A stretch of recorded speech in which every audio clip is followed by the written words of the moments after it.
Hello, everybody, and welcome back to the American Speed Podcast. I am your host, Anthony Doria. We are back for year 2. It's been a long hiatus, but we are finally back for season 2. It'll be a lot longer just because we have a lot more time in this school year.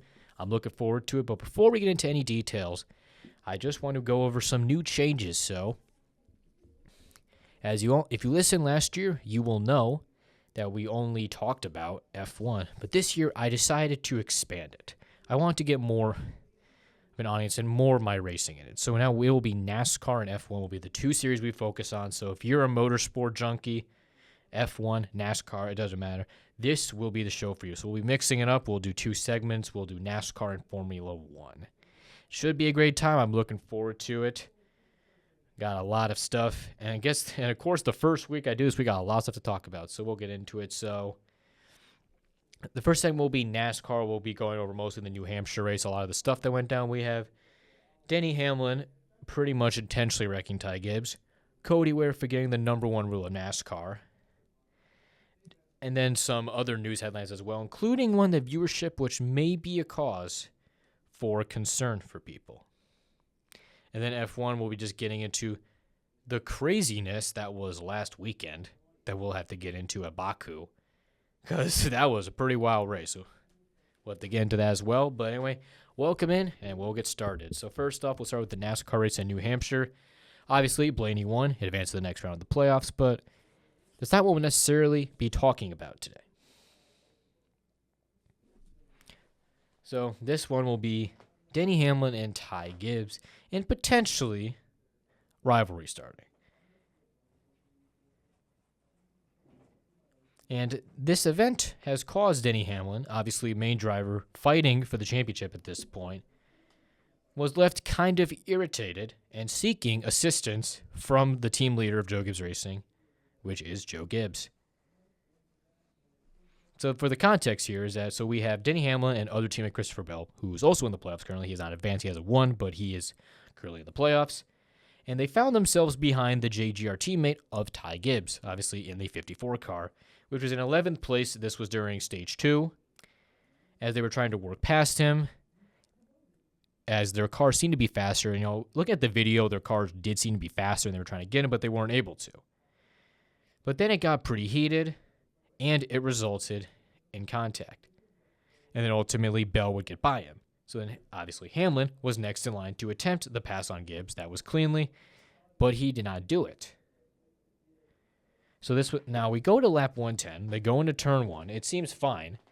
And Hamlin would nudge him, and he would send Gibbs into the outside wall, which would bring an end to his day, as Hamlin, Bill, and Chase Briscoe would all carry on.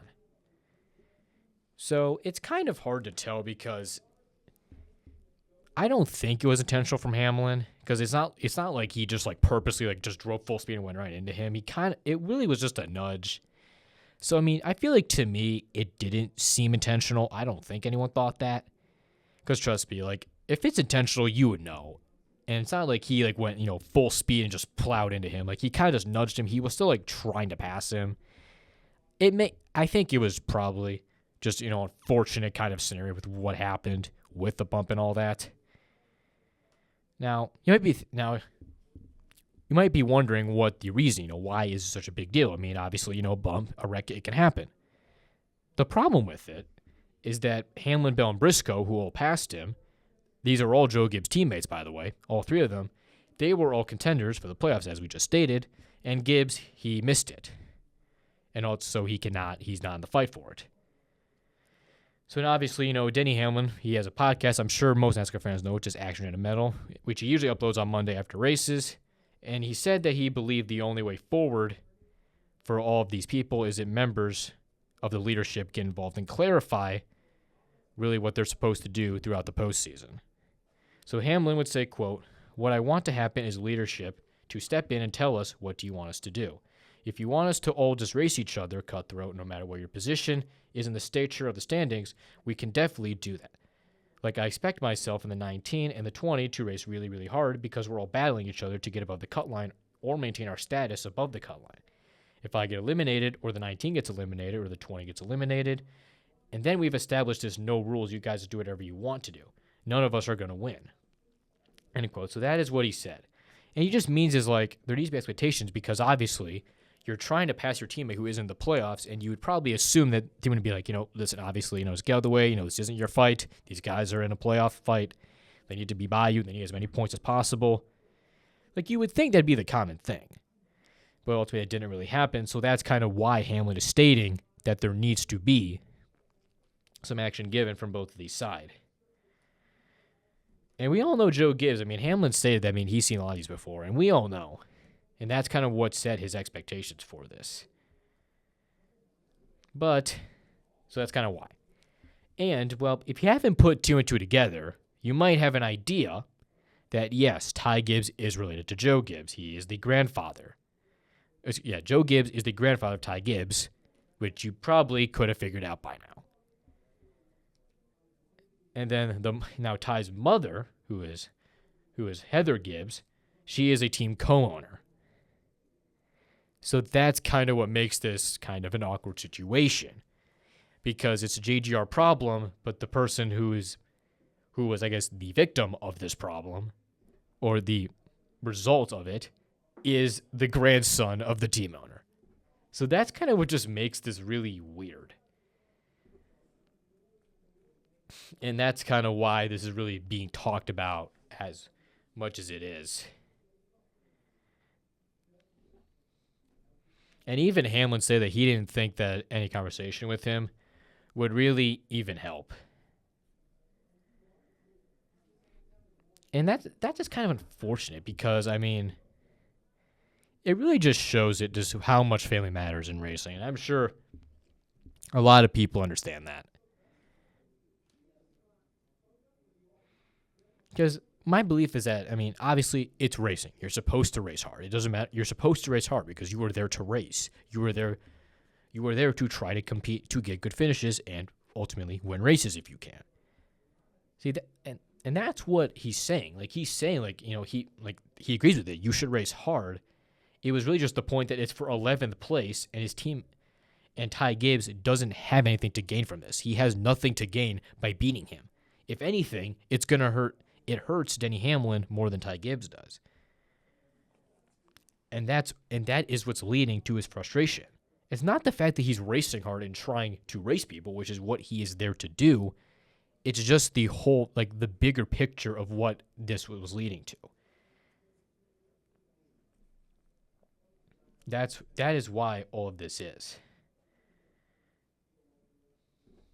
So obviously this was recorded. Episode was recorded Monday morning, so there was not any further discussions at that time. We do not know if there still is. It's a couple days later, so we do not know for sure if there was. So we'll have to kind of see about that. But to my knowledge, there's been nothing really stated. And now this my take is that, and the main argument people are trying to say, who was at fault here? Who was in the wrong for why this happened? And the one thing I've seen, I feel like it's kind of equally both sides. Because you look now, you go to Ty Gibbs' perspective, he wasn't trying to purposely block him. It looks like he wasn't trying to not let him pass at all. He wasn't purposely blocking him. He was kind of out of the way. I think you look at Denny, Denny's he probably didn't need to bump him out of the way. Obviously New Hampshire is not the easiest place to pass. But he was in a faster car, so he probably didn't need to do it, but he also but then he also wasn't purposely trying to wreck him to that severity. He was really just trying to get him out the way, and not like Dale Earnhardt used to do it. So I feel like you could really make that both are in the wrong here. I think it's pretty equal. I don't really think that one person did anything more wrong than the other here, because if you watch it, it truly does not look like Hamlin was intentional with this. Because trust me, if you want to see intentional wrecks, you know if they are. And I don't think this was a case of that. It's really just a case, both parties really should have just handled this better, and it probably would have gone differently. Hamlin could have maybe attempted a bit cleaner pass. Gibbs could have maybe just not fought as hard as he did. It wasn't like he was purposely trying to not let him by, but just maybe kind of just realized it wasn't your fight, and you just should really just try to let him go because it's not what you're there for. So it's really a both sides thing. So we'll just have to see what goes from that. But, I mean, obviously, Hamlin's not going to really be that. Think about it for a while because ultimately he's in a playoff race. He's not going to need to think about this for ages because he has, at the end of the day, he's fighting for a championship, which he still has not gotten yet. So it's not really his point to do that. So that's kind of the first thing here. Will be interesting to see kind of how that plays out, though, definitely. That's what I really want to see. So, I mean, that will do it for this part. But the next part we'll go into is the name NASCAR fans know for all the wrong reasons. And it's Cody Ware. Yep. I figured it was going to be a matter of time before Cody Ware came up, and he came up in the first week. So we have another tale of wrecking someone. And he was even in videos as saying who had the worst week. So we're going to see. So we'll give you some context. So we have Cody Ware, driver of the 51 for Rick Ware Racing. As you can likely assume, yes, Rick Ware is his father, and he is the son, which is why he's racing the car. That probably is. That's what everyone says, and it's probably true. Then we have Austin Dillon, a man who did make the playoffs, but he was knocked out of the first round here. Was not knocked out the first round, so he was not in a play position for this race. So we'll give context to what the situation is. So we're going to the race. We're 63 laps into the race on Saturday. Everything, seems normal. But Ryan Blaney was definitely not too happy in a moment because he saw Cody Ware spin directly in front of him. Because Blaney almost hit it, but he thankfully was able to avoid the contact. So you look at the replay, and it was pretty clear that Austin Dillon got into the 51 of Ware, which would send him spinning. At the time, Ware was in last place. Because New Hampshire has typically not been one of his best tracks. Typically for Rick Ware, they're not really strong. And, the shorter, the mile tracks, like Martinsville, New Hampshire. Really just backmarker cars are not going to be really good there just because already hard enough to pass as it is. And it's just when your car is usually one of the worst ones ever, it's kind of bad. So then we go to about 200 laps later. So we're pretty late into this race at this point. There's only 48 laps to go. Ware was now in 30th because there were some cars that, DNF, they eliminated. I think there was a couple cars that just got lapped a bit more than he did. I think he was able to actually kind of stay on how many laps down, so he was kind of able to somewhat kind of get a couple spots just due to DNFs and some people getting lapped more. Which 30th, honestly, is not the worst thing for him at that kind of track. However, Dillon was coming back to him, and he was in contention for a pretty decent top 15 finish. He would pass Ware on the outside. It seemed like, normal, just like lap car passing.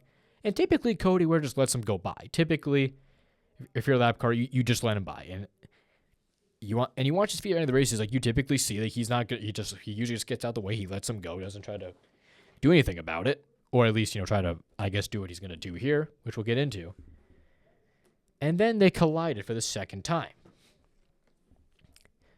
Now, but you go back to the replay, and this time, it looked pretty much like a payback attempt. Because where he was down the bottom originally as Dillon, he approached him, Dillon went to the outside.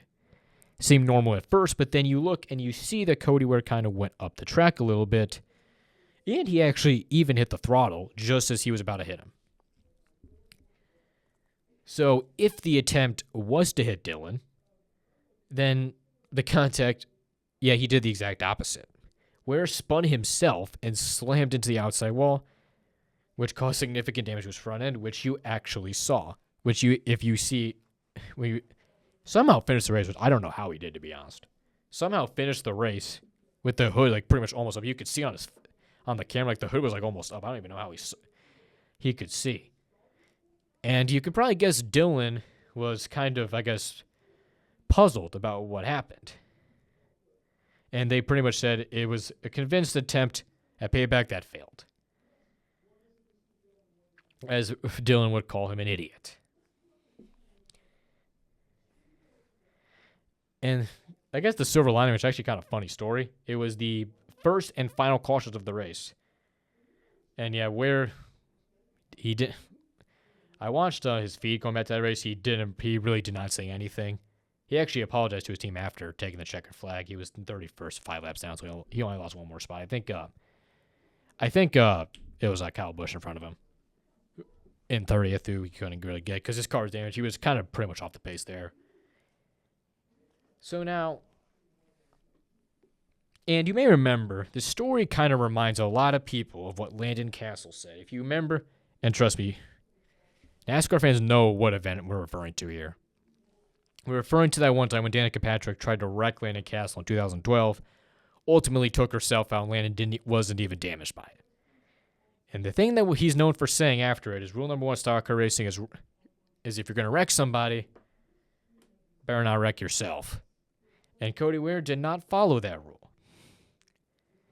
And that's really just more ammo to why Cody Ware shouldn't be in the Cup Series now. People have always said that about his career. People have always said that about him. Even when he was actually kind of decent in 22 and 23 when the races he was in. It's just the reason he is just because there's so much fuel. Like, he's just the easiest guy to do it to. He's the easiest person to say about it. Like think of the other drivers. Really, no one else you can do it to. He's the easiest guy. Because all he's known for, the things he's known for, is having a radio breakdown as teammate at Martinsville, which people actually claim was the reason for the accident that he went to jail for. If you remember that, I'm probably not gonna say it here, but you might have an idea of what you probably know what I'm referring to there. Crashing into the wall of Texas and going full speed into a wall and probably getting severely injured because of that. A man at Darlington who also told Matt DiBenedetto to tell him to go tell him to quit racing when he wrecked him at Darlington, and then had a Twitter breakdown, which ultimately caused him to get kicked off his apartment. True story, by the way. His friends actually kicked him out of the apartment. I read into that a couple of years ago. All of that, he's just an easy guy to do it to. And especially what he did in 2023, which I'm sure every NASCAR fan knows. I'm not going to say it here because it's pretty graphic what happened. But he was arrested and got indefinitely suspended at the time. That was what gave just all the ammo in the world of people. Like, no one, especially social media, is not the fan of him. Daytona was an exception because Daytona would have just been the funniest thing ever if he did it, and people actually wanted to win. Just to ruin the playoff system, he didn't do it. For a brief second, we thought he would, though, which was kind of funny. So, yeah, he's just an easy guy to do it to. And I wouldn't say I'm a supporter of him because I'm not, trying to, defend him by anything or just say that he should be. Obviously, he's not the best. He has done some questionable things. That's pretty certain based on a lot of the racing stuff he's done. But, for the most part this year, he's really been fine. He hasn't really had any major things that he's done. Or I guess, the Pocono spin in practice. I guess this. But, he really hasn't done anything, major. Up until that Pocono race, he was actually pretty clean, just driving. I think there's another thing, too, I'm missing. There was definitely some other thing, too. And then also Darlington when Ryan Preece just plowed him out of the way. Some people blamed Cody for that somehow. Okay, now the reason that confused me, because, Cody was on the race line. What do you want him to do? Darlington is a very, very narrow track. It's really hard to pass people. And he's on the race line. What do you expect him to do? He's on the race line and Preece just plowed him. Preece, you're in a faster car. You didn't need to do that. Just pass him the normal way. So, I don't know, but I want him to do well because I want him to try to show people he can do it. And there's been very few occasions where people have actually thought he was going to win. And the joke is now, trust me, wait till Talladega. You people don't realize how close we are to the Cody Ware Super Speedway win. You don't realize how close we are. Last at Daytona, there was a brief time where we actually thought he was going to do it. He didn't do it, but we're getting closer, man. And I don't think, and trust me, when it comes, I've said that would be, social media on NASCAR would literally be in a frenzy. Picture the SpongeBob meme when his brain's on fire. That is what NASCAR social media would be like if Cody Ware won at Talladega. And I don't think you realize it's pretty close. But yeah, unfortunately, he just broke the last rule. The number one rule of stock car racing. So that's kind of stuff that happened in New Hampshire. Ryan Blaney won. Playoffs are going to be fine. But now we have to go into a story which I think is the most major one.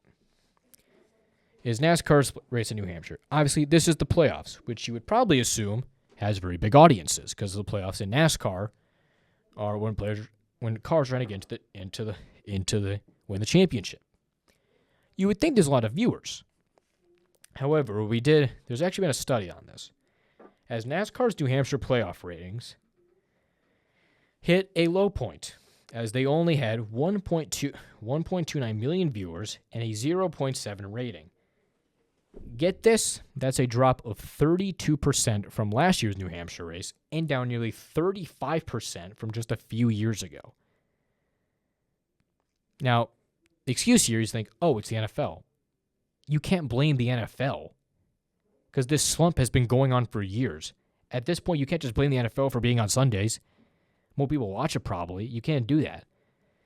It comes down to all these TV deals and streaming deals that fans don't like, especially a lot of the older fans, which is still your main audience, by the way, that have stayed with you. That's the problem for them. And this crisis is going to shape it for years. And it's not just a bad week for ratings. It's a trend. It's been like this for years. We're more fans by far are way more apathetic than ever. And if NASCAR can't adapt to this, it's going to lose all your fans for good. The question is it real? And if the sport can do it before it's too late. Now, my take, at this point it's real. I mean, it's been pretty common knowledge, pretty much every NASCAR YouTuber has gone into this topic of discussion at one point. Like, this is a real thing. Like that, and it's just, it kind of hurts me. Because, I grew up, I really started NASCAR around 2012 when I kind of got into it. Really, 2014 was when I really started watching it full time. And most people tell you that, 2012 to like 2014, very good years for NASCAR. It was the start of the Gen 6 era. We had really good seasons those years. So I was pretty blessed with getting a good era of NASCAR. Probably the last good stretch we ever had. But it just seemed like ever since, like 2016, 2017, it was just fading. Now, they were pretty steady from like 18 to 23. They were pretty steady. They weren't like rapidly dropping. It was pretty much the same. It wasn't like we were any big wins, any big losses or stuff like that.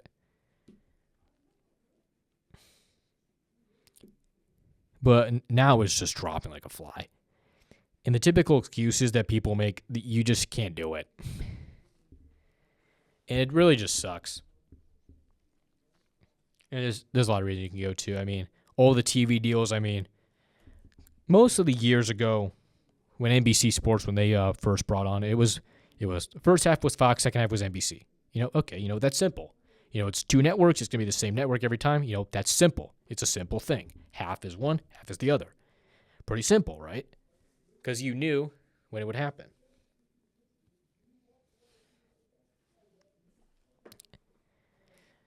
But now, it's like many. It's Fox, it's NBC, USA, Hulu, HBO Max, Amazon Prime. All these platforms to watch it. And that's kind of where you're losing the fan base. I know Amazon Prime was actually really highly regarded by many of the fans, but you gotta understand. What is NASCAR's biggest fan base? The biggest fan base you have is the older generation. The ones that watch like the 90s and 2000s. Those are the main fans you have. They're not going to be fans of streaming. They want it on a cable because they're going to want a cable. Because streaming isn't for everyone, and not everyone has it. That's also led to it too, I think. But I truly think, I'm not saying I agree with it, but I truly think the main reason why people aren't is the racing itself. I'm not trying to say the Gen 7 is bad. I don't really mind it. It's fine. I accept the car what it is. I'm not trying to say I hate the car.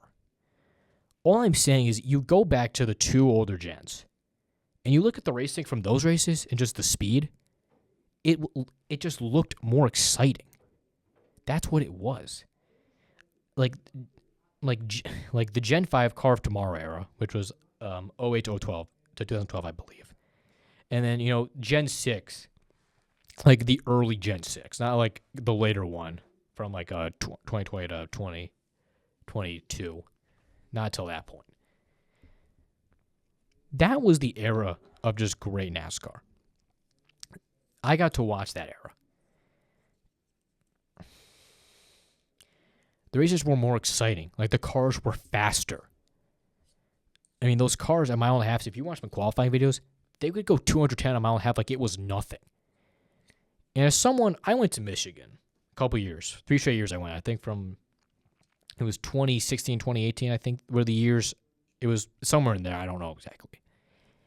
I do know the first race was when Dale Earnhardt got the concussion in Michigan. So whatever year that was. But I went 3 straight years. And those cars were going 220. Like, it was thrilling to watch it in person. I'm seeing a car not even lift in the corner. Now I watch Michigan this year, and they're barely getting 200 because you lowered the horsepower to like 600. I don't even, whatever it is at this point. I don't even know. And just people always criticize it because the mile and a halves, are actually fine. They're fine racing, but it's just every other track. Mostly short tracks and road courses, the racing just isn't exciting. Like, short tracks are just boring because you don't see anyone passing each other. It's really just cars driving. They're not even trying to pass each other, and they don't do it. That's why you're losing viewership, just because the racing you're providing isn't exciting, and mostly everything you do is futile. The higher ups in NASCAR are just getting criticized left and right for this car. And a car that they said was going to make the racing more closer, which, to be fair, it actually is, because a lot of the cars are way more evenly packed than they ever were a couple years before that. That's definitely true. But it's like, you made the cars closer, more competitive, which you actually did do pretty impressively, I should add. But you also somehow made the racing worse by doing that. Because we all know, before the main goal of the next-gen car was to make it a more competitive grid, make the cars closer, make them more even. So, some of the lower-end teams could actually kind of fight for stuff and actually maybe be in the midfield for once and try to fight better cars than them. On paper, it was a great idea. Great idea on paper. Make the grid more even, you can probably get better racing. But you didn't do that. And it's just the car. Every driver is complaining about it. This car almost had safety problems, and we've actually seen them displayed. 2 guys got injured at the same race, and Alex Bowman, I think, missed the playoffs because of it. And just the racing itself, it just pains me as a fan. I want to get back into it. I'm still going to be a part of it. I'm not just going to, leave it all of a sudden. I'm not a fan that's just going to abandon NASCAR forever. I'm still going to watch it. But I don't even think that just raising horsepower is going to do it at this point. There needs to be a complete overhaul of that car. Horsepower could maybe do it, but at this point, I don't even know if that will be enough. So I'm hoping they fix it just for the sake of fans, because I want people to be into this. You need fans. People want to be into this. That's how it works. So I truly am hoping that we can just get better NASCAR, because the fans deserve it. We all deserve it. That's what we want, and we should get it. So that will do it for the NASCAR portion of this podcast. Now we will get into the F1 segment, and boy, oh boy, we have a lot to talk about at Baku. Baku typically gives a lot of excitement, but this one was pretty wild, so we'll have to really get into all of this. So qualifying was pretty hectic. So if we want to go to qualifying, because that's where all this starts.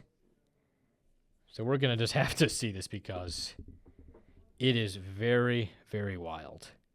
All the stuff that went down here. So let's start there. So first of all, Max Verstappen was on pole 141.1. Just an amazing lap.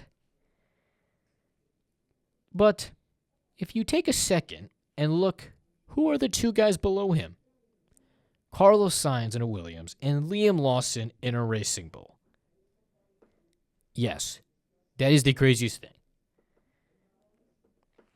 The other crazy thing was Lewis Hamilton getting knocked out of Q2, Charles Leclerc DNFing. Safe to say he was stupid. If you get the reference, you know what I mean. Baku, I'm sure every F1 fan knows the exact meme I'm referring to. Not the same thing, but you get the point.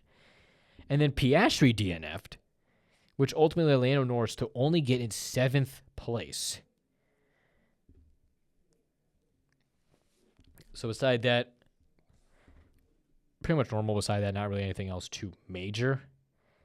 But, dude, there was so many red flags. It was wild. But then we get into the race. So Max Verstappen won by 14 seconds, and now everybody's saying, close enough, welcome back 2023 Verstappen. Like, I'm telling you, the amount of attention this man's getting for this. Like, this man was almost out of the championship, and now it almost was like a legit chance that he might take the championship away. This man has been third, just lurking behind there all the way. And now you look at McLaren, who's honestly been kind of fading a bit. They've been fading. They haven't been dominant like they used to. And here's a key point to why. So the race start is fine, but then you notice, Piastri, who needs a good finish, he needs to be ahead of Norris. He has like over a 30-point lead, and he needs to finish ahead of him. He jumps the start, so he has to go back to 20th. Not the great start, but Baku's a long race. You have one of the best cars. You can recover. He then locks up and DNFs on the first lap.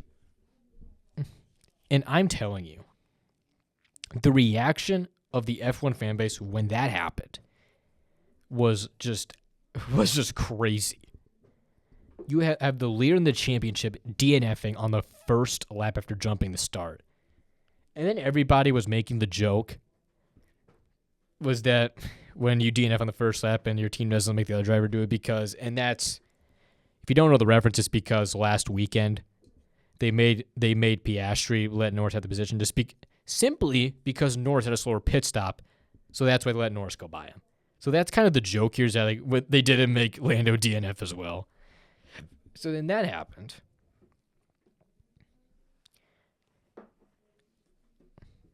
So that was the first thing. Second thing, Carlos Sainz on a podium. And I saw a clip.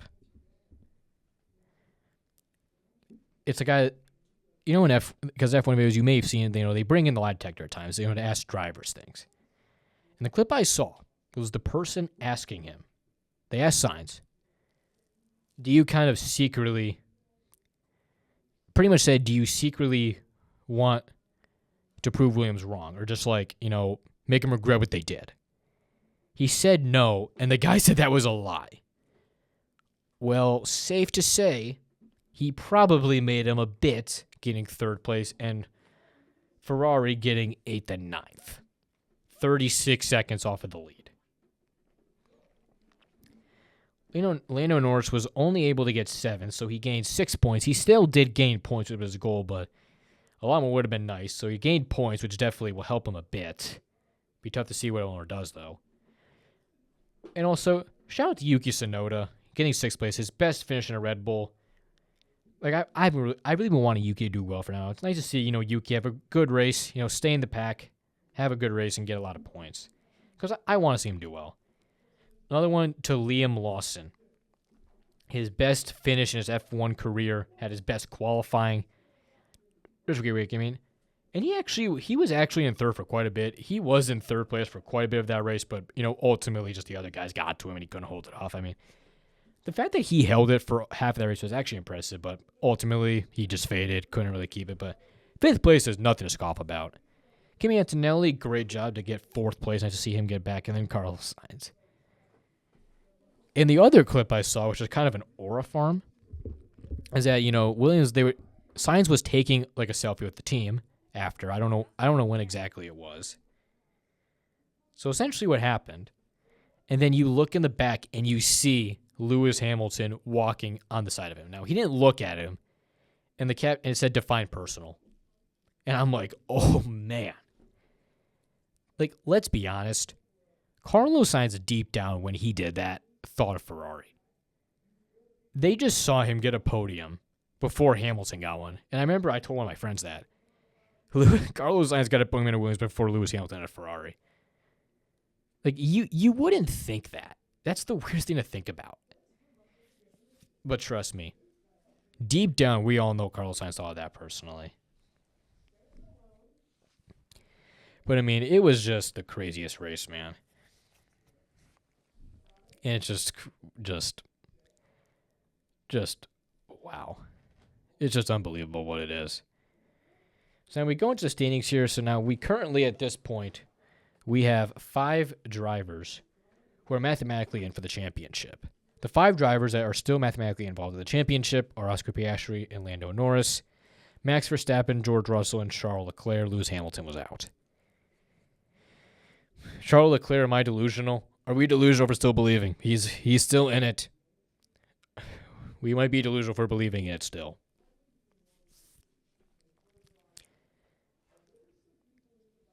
But that was just a wild race, and it's gonna. But you look at Verstappen, he's not out of this. He's only 70 points back, but that's the thing. And the thing that many people have said about McLaren is that they have the best team, probably the fastest car.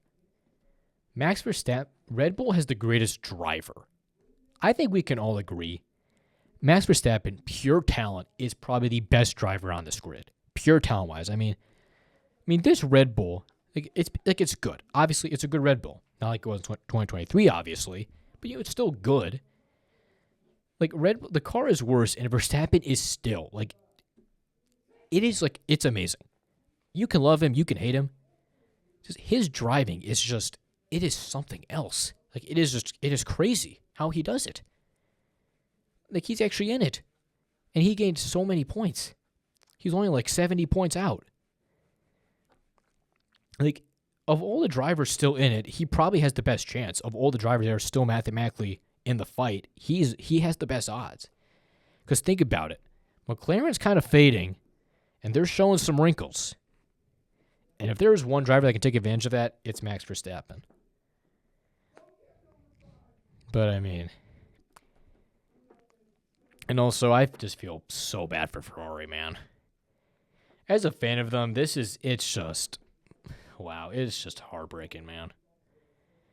Last year really gave Ferrari hope. Last year gave them hope. I mean, he was actually in the title fight, actually a lot more than he is now. And we truly thought for a second he might be able to do it. We thought for a second he could do it. And then Ferrari come out and make the car even worse. And it's just... Can't believe it.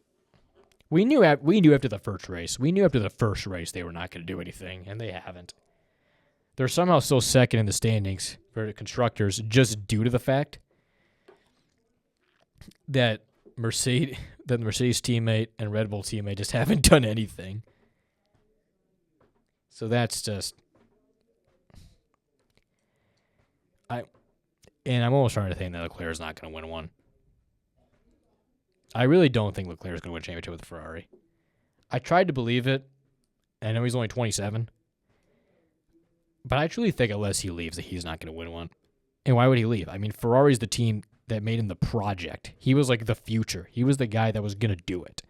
He was the guy going to take over for Vettel, kind of carrying the shoes and get the goal that no one else was able to get. Now you see why.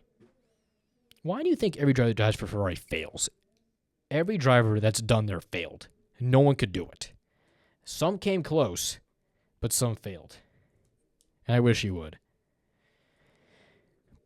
But that's a topic for a different day. That will do it for the first episode of this podcast. Look out for the next one. I'll see you there. Peace out, everybody.